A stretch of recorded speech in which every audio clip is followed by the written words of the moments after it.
मनामध्ये भगवान परमात्म्याचं नामस्मरण तर होणारच. त्या अनुषंगाने या ठिकाणी पहिल्या दिवसाच्या निमित्ताने सेवेकरता घेतलेला अभंग जगद्गुरु तुकोबाराय यांचा आहे. या अभंगामध्ये जगद्गुरु तुकोबाराय यच्छयावत सर्व मानव जातीला उपदेश करतात की बाबा रे, आपण या सृष्टीवर जन्माला आल्यानंतर इथले आपण पाहुणे आहोत, मालक नाही. पण माणूस कसा वागायला लागलाय, या ठिकाणी आपण इथले कायमचे पाहुणे असल्यासारखं वागत नाही.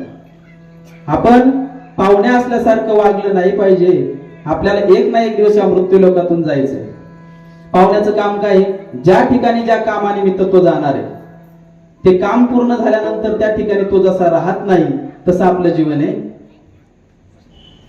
मग आपला प्रवास ज्यावेळेस जन्माचा सुरू होईल त्यावेळेस पासून आपलं जीवन सुरू होत असतं. पण जीवन जगत असताना या मनुष्य देहामध्ये आल्यानंतर आपण काय केलं पाहिजे याचं मार्गदर्शन तुकोबारायांनी आजच्या अभंगात केलं. विठ्ठल विठ्ठल. पण सर्वात मोठी शोकांतिका सांगितलेली आहे, प्रत्येकाला एक ना एक दिवस जाणे या मृत्यू लोकातून. याचं नावच काय आहे, मृत्यू लोक. प्रत्येकाला इच्छा नसली तरी एक ना एक दिवस या मृत्यू लोकातून जायचंय.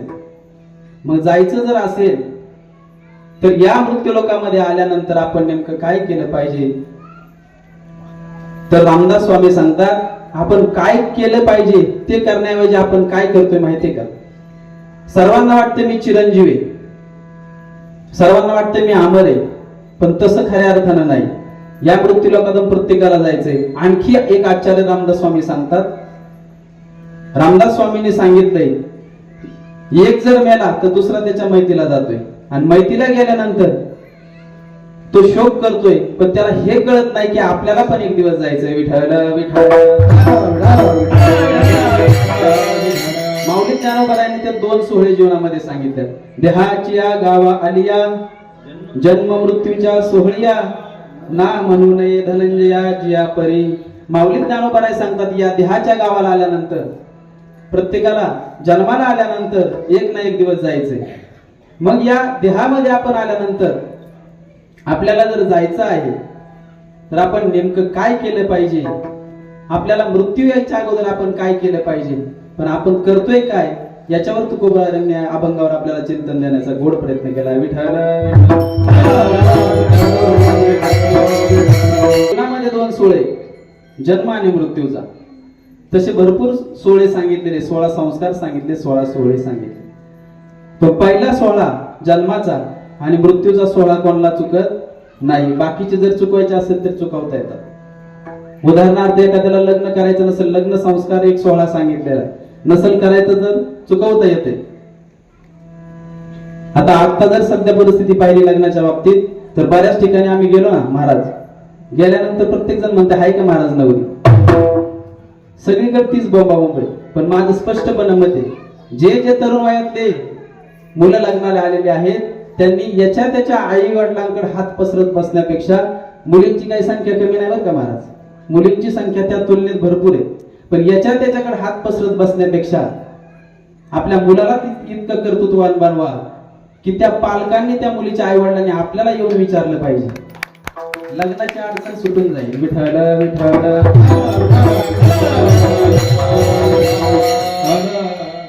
म्हणून माऊली सांगतात की जन्माला आल्यानंतर जावं लागते.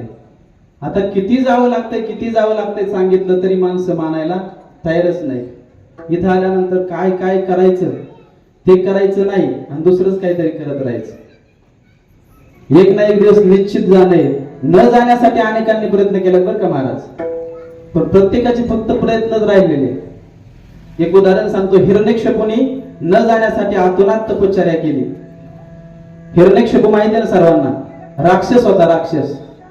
पूर्वी राक्षसांना देव माहित होता. आताच्या अलीकडच्या काळामध्ये माणसं देवाला मानायला तयार नाही. एक दिवस आळंदीतून एसटीने माघार येत होतो आपल्या उक्कडगावला. एसटी मध्ये येत असताना एक सुशिक्षित माझ्या बरोबर त्या सीटवर बसला. आता माझा वारकरी पोशाख अंगावर, मला पाहिलं, कानामध्ये हेडफोन, मी कीर्तन ऐकत होतो. कीर्तन ऐकता ऐकता माझ्या शेजारी बसलेला होता, भरपूर सुशिक्षित होता, त्याला मराठी पण बोलता येत नव्हतं, इंग्रजी मधून बोलायचं. शेजारी बसला, म्हणला महाराज I don't believe in God. कीर्तन ऐकत होता, अगोदर म्हटला I don't believe in God, माझा देवावर विश्वास नाही म्हटला तो. काय सुशिक्षित आहे बरं का, माझा देवावर विश्वास नाही. किंवा मी तुमच्या देवाला मानत नाही. मी त्याला सांगितलं, बाबा रे, तू जरी देवाला मानत नसला तरी काय हरकत नाही. तू जर देवाला मानलं नाही तरी देवाला त्याचा काहीच फरक पडत नाही. पण ज्या दिवशी तो देव तुला मानायचं सोडून दे, ही बिलीव्ह इन यू, तुला मानायचं सोडून दे, त्या दिवशी तू राहणार नाही आणि तुझे घरचे तुला घरात ठेवणार नाही. काय होईल? राम नाम सत्य, विठ्ठल विठ्ठल.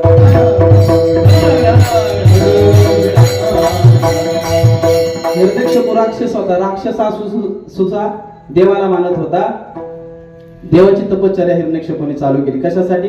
मरण चुकवण्यासाठी. बरं का, अनेकांनी प्रयत्न केलेले आहेत मरण चुकवण्यासाठी, पण हिरण्यकशिपूने उग्र तपश्चर्या सुरू केली आणि त्याला अमर व्हायचं होतं. तपश्चर्या सुरू झाल्यानंतर त्या ठिकाणी साक्षात ब्रह्मदेवाची तपश्चर्या होत होती. ब्रह्मदेव प्रकट झाले. ब्रह्मदेव त्या ठिकाणी आल्यानंतर ब्रह्मदेवाने विचारलं, तुला जे काही वरदान मागायचं असेल ते माग, कारण तू तपश्चर्या तशी केलेली. तपेविना दैवत, तपश्चर्या जर केली असेल तर दैवत प्राप्त होत असतं. तू तपश्चर्या तशी केलेली आहे, जे काही मागायचं ते माग. हिरण्यकशिपूने मागायला सुरुवात केली. तो म्हणला, मला अमर करा. आता ब्रह्मदेव म्हणला, मीच मार्ग आहे. तैसे थोडीवेचे माऊली ज्ञानोबाला सांगतात, मानपा जो सृष्टी बीजाचा सातोपा.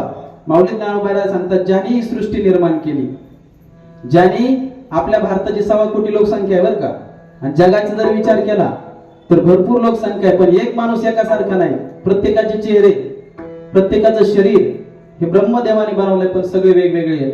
आणि त्या ब्रह्मदेव काय म्हणतोय, मी जरी एवढाही माझा अधिकार असेल तरी तुला अमरत्वाचं वरदान देऊ शकत नाही, कारण मलाच एक दिवस मरावं लागते. हिरण्यकशिपूने आणखी डोकं लावायला चालू केलं. त्यांनी वरदान मागायला सुरुवात केलं. काय वरदान मागितलं आपल्या सर्वांना माहिती आहे, कथा बघा आपल्याला माहिती. मला देवाकडून, मानवाकडून आणि दानवाकडून मृत्यू नको. मला घरामध्ये मृत्यू नको, मला बाहेर मृत्यू नको, मला आकाशात मृत्यू नको, मला पृथ्वीवर मृत्यू नको, मला शस्त्राने मृत्यू नको, मला अस्त्राने मृत्यू नको. असं हिरण्यकशिपूने भरपूर जाचक अटी टाकून वरदान मागितलं. आता ब्रह्मदेवाने तथास्तु म्हणून आशीर्वाद दिला आणि ब्रह्मदेव अंतर्धान पावले. ब्रह्मदेव त्या ठिकाणाहून निघून गेले. हिरण्यकशिपूने कसं असतं माहितीये का, आपल्या हातात जर सत्ता आली तर माणूस दुराचारी वागायला चालू करत असतो. तो स्वतःलाच देव मानायला लागला, कारण त्याला वरदान आहे. त्याला माहिती आहे की आपल्याला मारणारा दुसऱ्याला कितीतरी तपश्चर्या करावी लागेल. आपण डायरेक्ट तर घाई घाई मरू शकत नाही. म्हणून अनाचार वाढला. किती अनाचार वाढला? स्वतःला देव मानायचा, जे कोणी देवाला मानेल त्याला तो संपवायचा. इतका पापित्व झाला, दुराचारी झाला हिरण्यकशिपू. किती पापी झाला, स्वतःच्या पोटच्या पोराला सुद्धा त्यांनी सोडलं नाही. किती पापी असेल, हाय का इथं कोणी? स्वतःच्या पोटच्या पोराला मारण्यासाठी केलेत का कोणी प्रयत्न? पण हिरण्यकशिपूने भक्त प्रल्हादाला मारण्यासाठी आतोनात प्रयत्न केले. त्या नको नको 6 प्रकारचे प्रयत्न केलेले आहेत त्याला मारण्यासाठी. पण शेवटी भगवंताचं नाव त्या भक्त प्रल्हादाच्या मुखात असल्यामुळे कितीही प्रयत्न केले तरी आपल्याला सर्वांना कथाभाग माहिती आहे. भगवान परमात्म्याने त्याच्या ब्रह्मदेवाने दिलेल्या वरदानाला कुठल्याही प्रकारचे बाधा येऊ न देता हिरण्यकशिपूला मारलं. तर तुमची आमची काय कथा आहे, किती जरी मरण चुकवण्याचा प्रयत्न केला तरी एक ना एक दिवस जायचेच आपल्याला. देह जाईल जाईल त्यासी काळोबा खाईल, देह जाईल जाईल त्यासी काळोबा खाईल. देह जाणारच आहे, त्याला काळ खाणारच आहे, कारण देह आपला आहे का महाराज? देह कोणाचा आहे? देह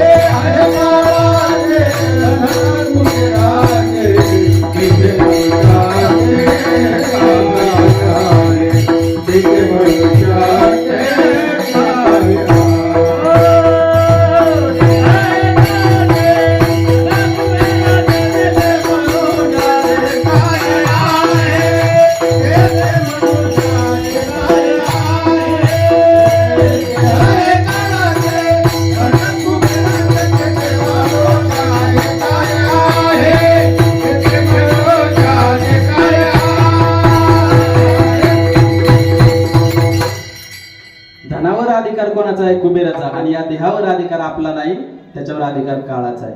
म्हणून प्रत्येकाला एक ना एक दिवस जायचंय. हे जरी नाही काल, हे जरी नाही काल,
जायचं निश्चित झालंय. पिंगळ्यामध्ये आपल्याला सांगितलंय नाथ महाराजांनी, हे जरी ना ऐकाल तरी दुसरा येईल, हे जरी ना ऐकाल सरते शेवटी या, काळ बांधोडी देईल सरते शेवटी या, एका जनार्दनी आमचे काय बा जाईल, एका जनार्दनी आमचे काय बा जाईल, पिंगळा महाद्वारी बोल बोल देखा, पिंगळा महाद्वारी, पिंगळा महाद्वारी बोल बोल तो देखा, पिंगळा महाद्वारी.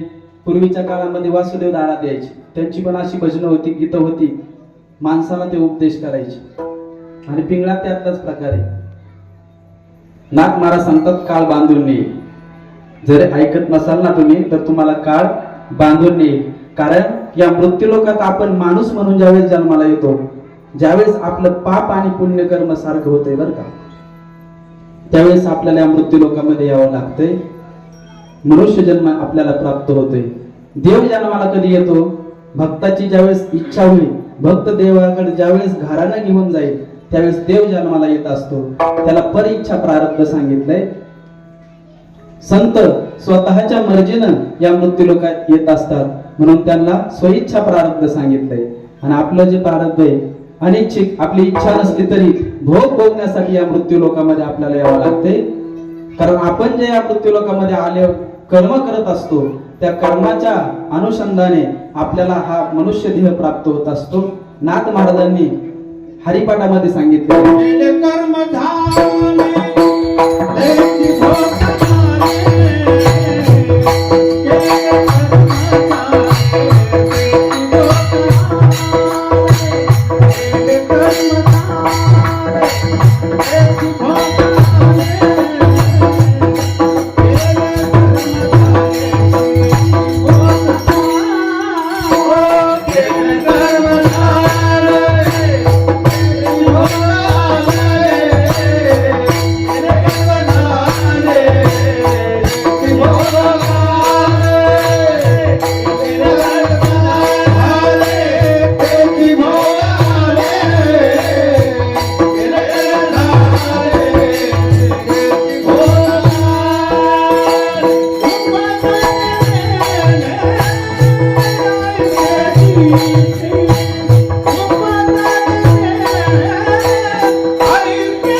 महाराज सांगतात केलेलं कर्म भोगण्यासाठी या मृत्यू लोकात आपल्याला यावं लागतं. आता तुम्ही म्हणता केलेलं कर्म भोगण्यासाठी नेमकं कसं यावं लागतं? एक उदाहरण सांगतो तुम्हाला. एक जण होता, त्याने खायचे. आता मनाने काय केलं, मेंदूपर्यंत ऑर्डर दिली. मेंदूने सांगितलं लगेच कामाला लागायचं. काय करायचं? चालायला. चालत चालत त्या आंब्याच्या झाडाजवळ गेला. म्हणजे काय कामाला लागले? पाय.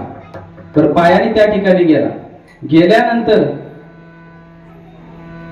आंब्यावरती चढला आणि आंबे खायला सुरुवात केली.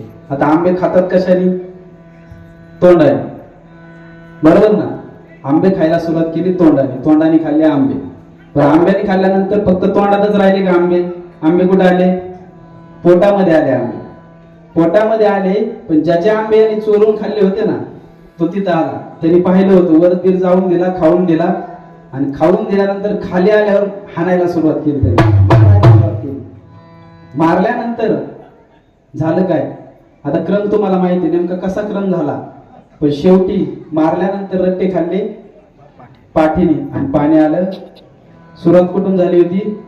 डोळ्यातून सुरुवात झाली होती. डोळ्यानेच आंबे पाहिले होते. आणि शेवट कुठं झाला?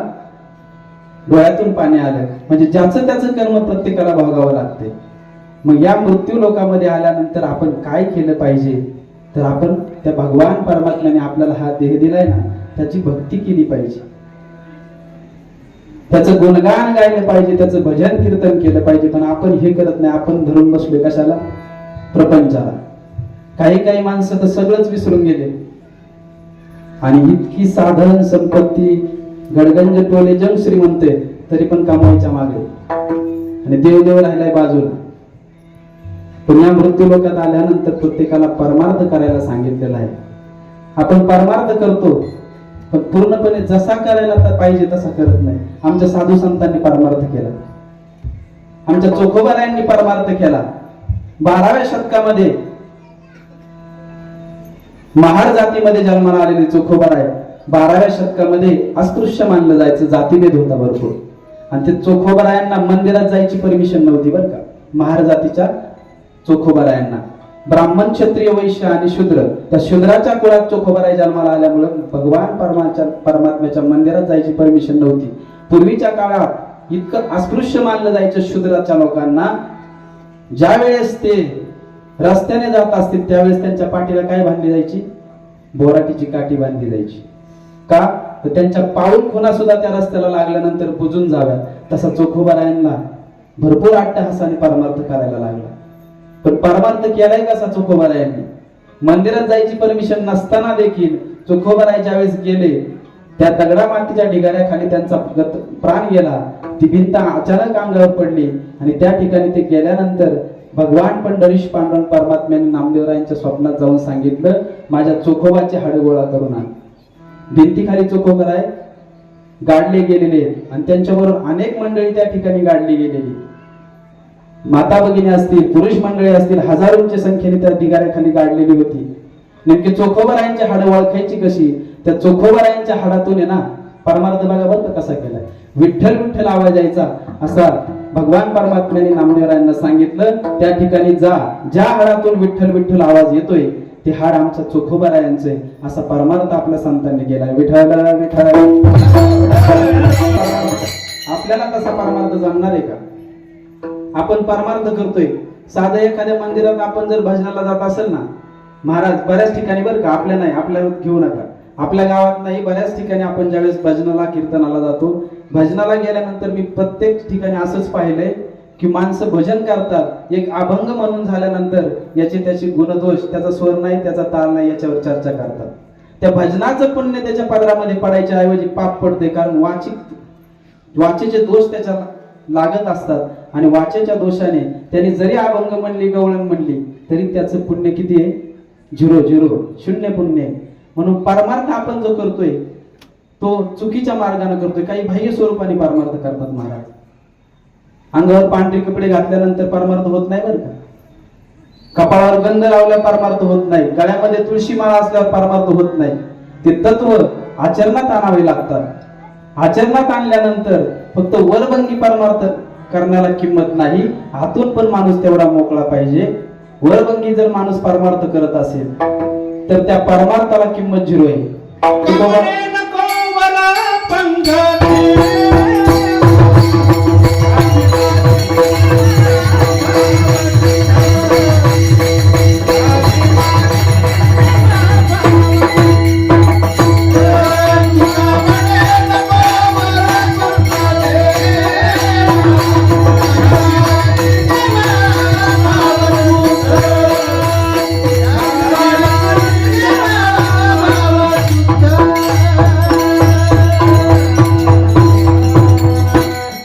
बाह्य स्वरूपाने परमार्थ करतोय, बाह्य स्वरूपाने परमार्थ करत करत असताना आंतरिक स्वरूपाचा परमार्थ मानलेला आहे बरं का.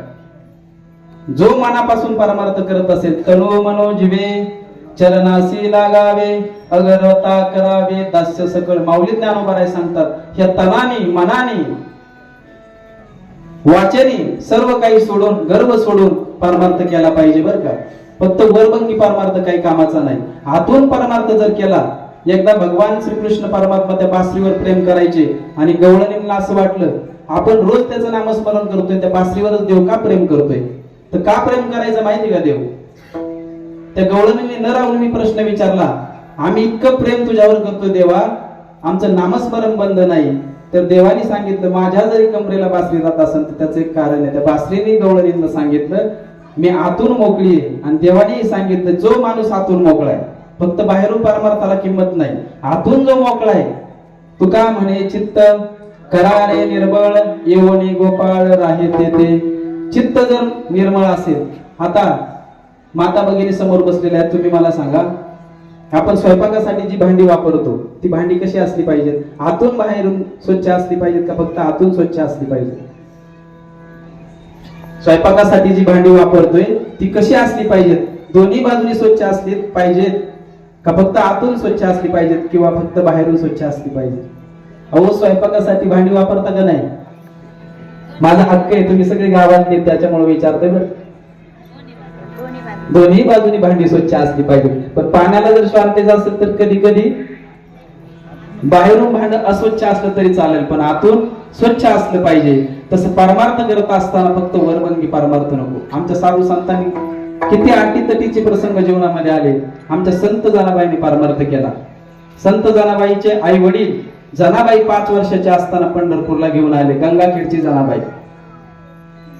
आणि त्या काळामध्ये पटकीचे असे वेगवेगळ्या प्रकारचे आजार व्हायचे. त्या आजारामध्ये पंढरपुरामध्ये आल्यानंतर जनाबाईचे आई वडील जे आहेत त्या ठिकाणी मृत्युमुखी झाले.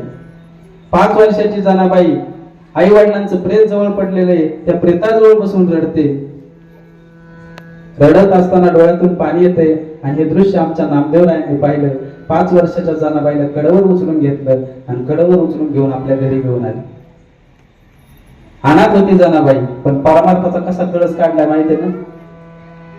जनाबाईने परमार्थ करायला सुरू केला. पंढरपुरामध्ये कोणतेही लोक येऊ द्या, कसल्याही प्रकारची येऊ द्या, त्यांची सेवा करायची बरं का जनाबाई. जात्यावर दळण दळत असताना ओव्या म्हणायची. ओव्या म्हणत असताना देव तिला त्या ठिकाणी मदत करण्यासाठी येत होता. आणि देव तिच्या परमार्थाला इतका बोलून जायचा, इतका बोलून जायचा.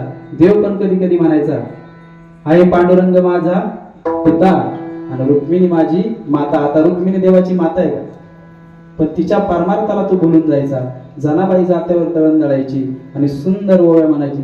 सुंदर माझे जाते गे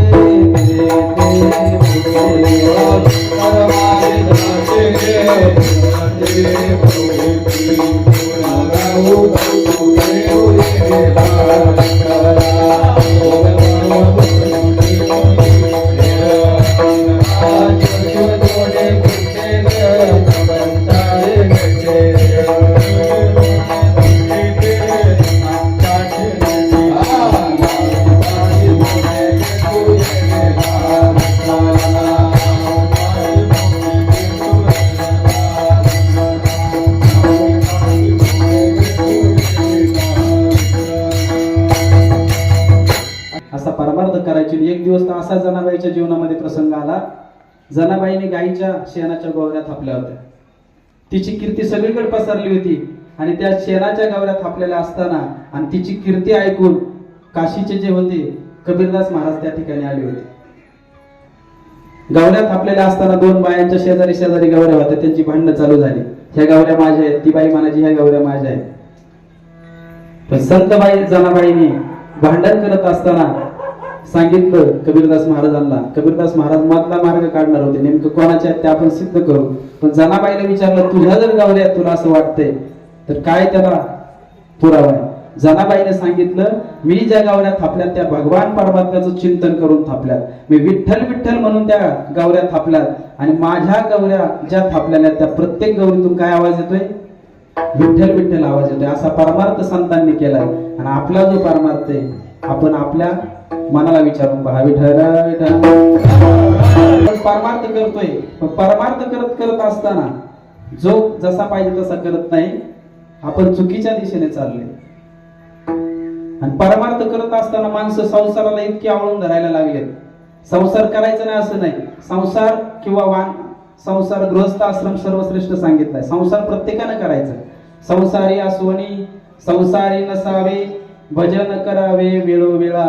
संत महात्मे सांगतात की संसार कसा करायचा आहे, फक्त करायचं म्हणून करायचा नाही. संसार करता करता त्या भगवान परमात्म्याचं भजन करायचं. संसार आपल्याला जर वाटत असेल ना आपण पूर्ण करू, संसार पूर्ण होत नाही.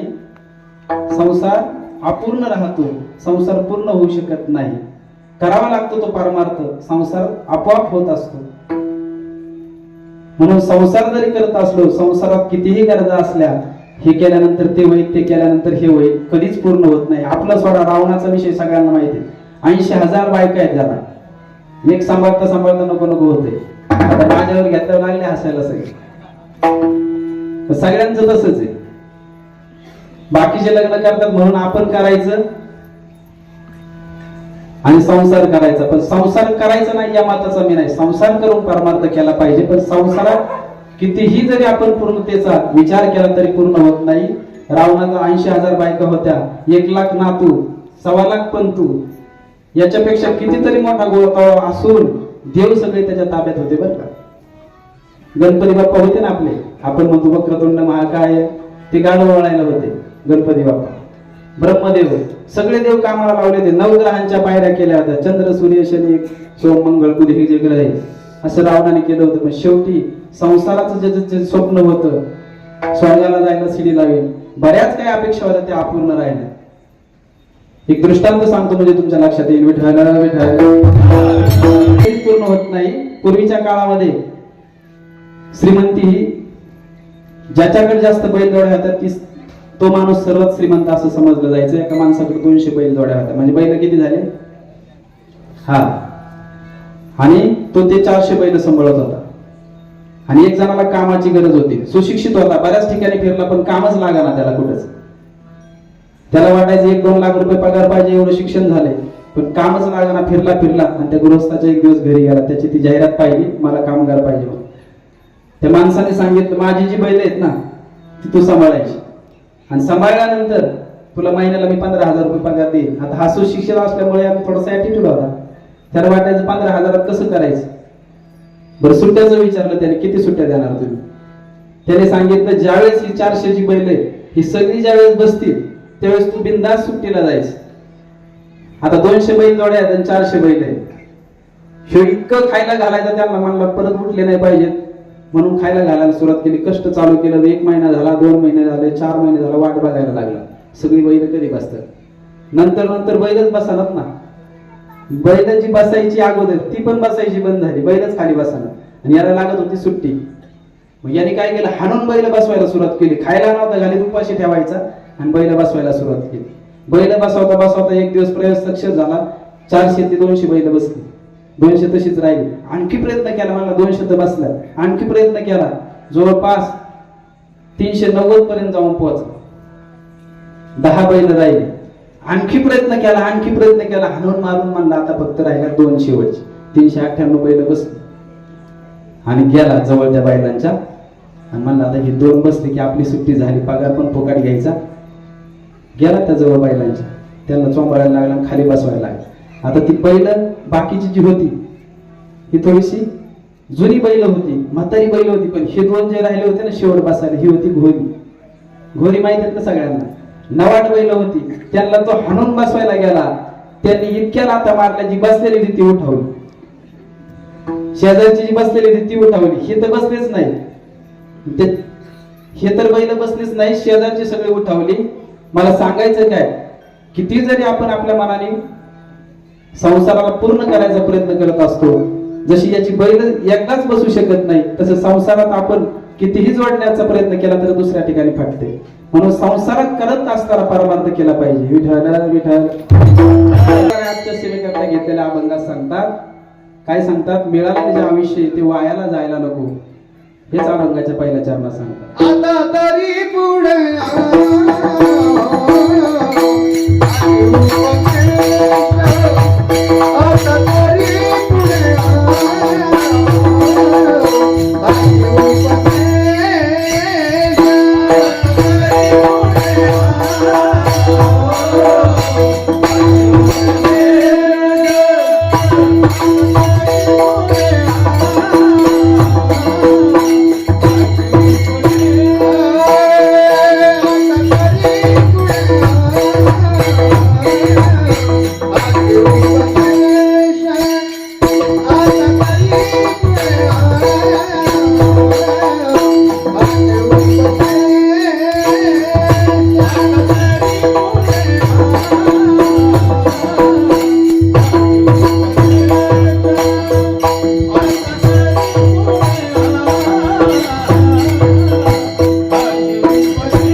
अभंगाच्या पहिल्या चरणात सांगतात, नका करू नाश आयुष्याचा, आपल्याला जे आयुष्य भेटले त्याचा नाश होणार नाही असं करा.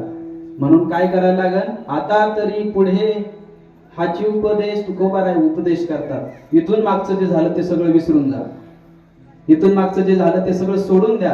सगळं काय कुठं मिळालं, गंगेला मिळालं. पण इथून पुढं काय करायचं हे आपल्याला माहितीये का, भविष्यवाणला कळतंय का, कळतंय का भविष्यवाणाला. आता हा शब्द वर्तमान काळवाचक सांगितलाय. आतापासून, आता ज्या स्थितीमध्ये आहेत त्या स्थितीपासून काय करा, आता तरी पुढे हाची उपदेश नका करू नाश आयुष्याचा. आतापासून मागचं सोडून द्या, पुढचं भविष्य कोणाला कळत नाही का, कळतंय कोणाला, कळत असलं तर सांगावं. बरं, भविष्य कळाल्यानंतर चांगला झालं असतं का वाईट झालं असतं, अर्जुनाला प्रश्न पडला होता. अर्जुनाने भगवान परमात्म्याला गीतेमध्ये विचारले, बरं देवा भविष्य कळाल्यानंतर किती चांगलं झालं असतं, झालं असतं का नाही दादा, झालं असतं का नाही सांगा ना. भविष्य जर आपल्याला कळालं असतं, उद्या पाऊस पडणार आहे, महिन्याने पाऊस पडणार आहे असं जर आपल्याला कळालं असतं तर आपण अगोदरच पेरण्या करून घेतल्या असते, नियोजन केलं असतं. मग भविष्य कळणं चांगलं आहे का वाईट आहे, भविष्य कळणं चांगलं आहे का वाईट आहे, चांगलं आहे ना.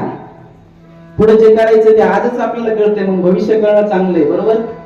अर्जुनाला हाही प्रश्न पडला आणि त्यांनी देवाला विचारलं, भविष्य कळणं चांगलं आहे पण तू ठेवलं नाही रे देवा तसं. देवाने सांगितलं, भविष्य कळणं जर मी ठेवलं असतं ना ते चांगलं नाही, तुला जरी वाटत असलं तरी चांगलं नाही. का तर माणसाला बाकीचं सगळं सोडून द्या, पण काय कळालं असतं, मरण कळालं असतं, आपण कधी जाणार हे कळालं असतं. कारण भविष्य माहिती आहे, आणि भविष्य माहित असलं त्याला मरण जर कळालं असतं, त्याला जर कळालं असतं आपण 80 वर्षानं जाणार आहे, तो त्याची चिंता करायला लागला असता. आपल्या आता राहिले 60, राहिले 50, राहिले 40, राहिले 5, त्या चिंतेमध्ये तो जिवंतपणे जळून गेला असता, आयुष्य जगायचं राहून गेलं असतं. मग भविष्य करणं चांगले का वाईट, वाईटच आहे ना. माणूस जीवन जगायचंच राहून गेला असता. विठ्ठल विठ्ठल.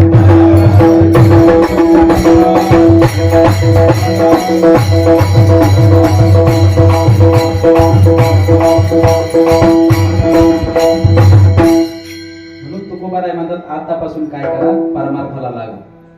आतापासून आहे त्या स्थितीपासून आपण परमार्थाला लागलं पाहिजे. पण किती जरी सांगितलं तरी आपण फक्त ऐकतोय, पण परमार्थ करतोय का. संतांनी परमार्थ केलाय पण आपण फक्त ऐकतोय.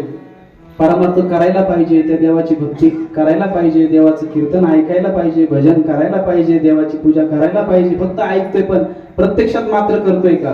म्हणून तुकोबारायांना असं वाटलं की बाबा तुम्ही ते करा, मी तुमच्या पाया पडून तुम्हाला सर्वांना विनवणी करतो. सकळांच्या पाया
तुकोबाराय सांगतात तुमच्या पायावर डोकं ठेवून मी दंडवत घालतो. फक्त सांगत नाही, दंडवत घालतात. आता तुकोबारायांचा अधिकार किती मोठा आहे, पण का आपल्या पायावर दंडवत घालतात? दंडवत म्हणजे काय माहिती? नमस्कार असा. पण दंडवत नेमकं कसं असतं? एखादी सरळ काठी घ्यायची, अशी हातामध्ये धरायची आणि सोडून द्यायची. सोडून दिल्यानंतर तिचं जसं खाली पडल्यानंतर त्या भूमीला तिचं प्रत्येक बाजू त्या भूमीवर टेकली जाते, त्याला म्हणायचं दंडवत. तुकोबाराय फक्त नमस्कार वगैरे करत नाहीत, आपल्या पायावर दंडवत घालतात आणि सांगतात सकळांच्या पाया माझे दंडवत, आपुला आले चित्त शुद्ध करा. शुद्ध चित्त करून परमार्थ करा.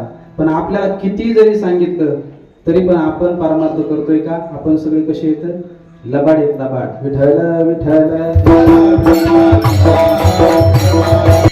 मग तिसऱ्या चरणामध्ये तुकोबाराने सांगितलं हित ते करावे देवाचे चिंतन करोनिया मन एकवी. तुकोबाराय सांगतात आपलं हित आहे त्याच्यात, आपलं मन एकाग्र करून त्या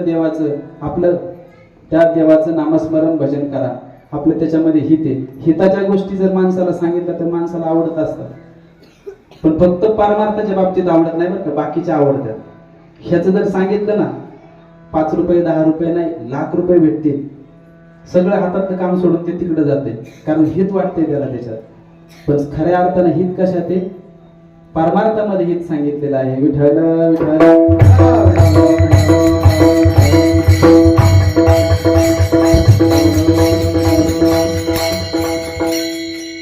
म्हणून आपलं ज्याच्यातून हित होतंय असा परमार्थ आपण प्रत्येकाने केला पाहिजे. कसा परमार्थ केला पाहिजे? एकदा सर्वांनी 2 हातांनी टाळ्या वाजवायच्या आणि मुखाने सर्वांनी भजन म्हणायचं.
महाराज सांगतात जीवनामध्ये आपला ज्याच्यातून लाभ होणार आहे ना, आता माणूस जर उदाहरणार्थ व्यापार करत असला, त्याच्यातून जर त्याला नफा मिळत असला तर त्याने तो व्यापार केला पाहिजे, अन्यथा व्यापार बंद केला पाहिजे. जर तोटा होत असेल तर काय केलं पाहिजे? मग तुकोबाराय सांगतात, तुका म्हणे लाभ होय तो व्यापार, करा काय पहार शिकवावे.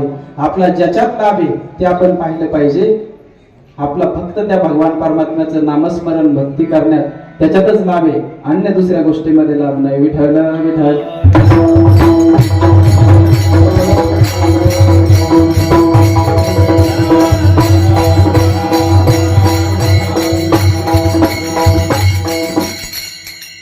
अभंग थोडक्यात चिंतन मांडण्याचं मी या ठिकाणी प्रयत्न केलाय. आता जाता जाता एक 4-5 गोष्टी मला एकदम महत्वाच्या सांगायच्या बरं का. एकदम थोडक्यामध्ये चिंतन मांडलंय, पण जाता जाता